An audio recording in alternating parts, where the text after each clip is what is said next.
Work from home பார்த்துக்காங்க எப்படி இருக்குது. Work from home எப்படி இருக்குங்க. நிறைய பேர் சொல்கிறீங்க ஒர்க் ஃப்ரம் ஹோமில் உங்களுக்குலாம் கிடச்சிருக்கிறீங்களா, ஜாலி கொடுத்து வச்சுருக்கணும், வீட்டிலேருந்தே வேலை பார்க்குற சொல்கிறீங்கள, அவங்களாம் பாருங்கள். இப்போ தான் போகுது ஒர்க் ஃப்ரம் ஹோம் எப்படி பார்க்குறாங்கன்னு பாருங்கள். இதில் நான் என்கிட்ட இருந்து வேலை பார்க்குறதுன்னு நீங்கள் சொல்லுங்கள். இறக்கி விட்டால் அழுவாங்க. இப்போ வந்து இவங்களுக்கு வந்து இந்த கீபோர்டில் ஏறி இது இங்கே உட்காந்து அடித்தாலாம் பத்தாதான், இது மேலே ஏறி உட்காந்து அப்புறம் அடிக்கணுமா. லேப்டாப் மேலே ஏறி உட்காந்துக்கணுமா. கேட்டுக்கோங்க. இந்த மூஞ்சி தான் நல்லா பார்த்துக்கோங்க எல்லோரும். இப்படிலாம் பண்ணால் எப்படிமா அம்மா ஒர்க் பண்ணுறது. இங்கே இருக்குடா கீபோர்டு, இதோ இங்கே இருக்குது பாரு கீபோர்டு. இதில் தான் டைப் பண்ணணும். இதில் டைப் பண்ணால் அங்கே தெரியும். அங்கெல்லாம் ஏறி உட்காந்துலாம் அடிக்கக்கூடாது, இதில் தான் அடிக்கணும். பார்த்துக்கோங்க பார்த்துக்கோங்க. இப்படி தான் நடக்குது ஒர்க் ஃப்ரம் ஹோம்லாம். ஜாலியாக, ரொம்ப ஜாலியாக.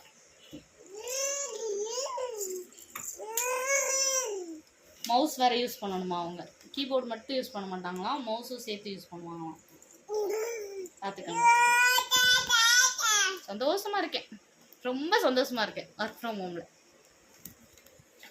மவுஸ்லாம் கம்பெனி ப்ராப்பர்ட்டிடா, அதெல்லாம் உடச்சோன்னா நம்ம புதுசு வாங்கி கொடுக்கணும். கீபோர்டு மட்டும் தான் அம்மாவோட சொந்த காசு, அதெல்லாம் அதை போட்டு இதை மவுஸில் கொஞ்சம் எனக்கு வச்சிருடா ப்ளீஸ்டா. வச்சிருப்பான் ப்ளீஸ்ப்பா, வச்சிருப்பான். நீ யூஸ் பண்ண அழகாக யூஸ் பண்ணுறடா, அழகாக யூஸ் பண்ணுற, வச்சிருடா. மவுஸ் மட்டும் கொடுத்துருமா அம்மாட்ட, கொடுத்துருமா ப்ளீஸ்மா, கொடுத்துருமா மவுஸை மட்டும் கொடுத்துருமா ப்ளீஸ்மா.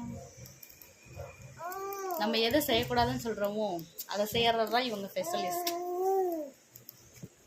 எவ்வளோ நுணுக்கமாக என் கையிலேருந்து பிடுங்குறாங்கன்னு பார்த்துக்கோங்க. இப்படி தான் மவுஸ் யூஸ் பண்ணணும். என்ன மாதிரி ஒர்க் ஃப்ரம் ஹோமில் என்ஜாய் பண்ணுற நியூ மம்மிஸ்க்கெல்லாம் இதை ஷேர் பண்ணி விடுங்க. உங்களோட எக்ஸ்பீரியன்ஸ் எப்படி இருக்குன்னு சொல்லிட்டு கமெண்ட்டில் சொல்லுங்கள். அவங்களுக்குலாம் பாய் சொல்லிவிடு. பாய், டாட்டா சொல்லு. டாட்டா டாட்டா பாய். ஐயோ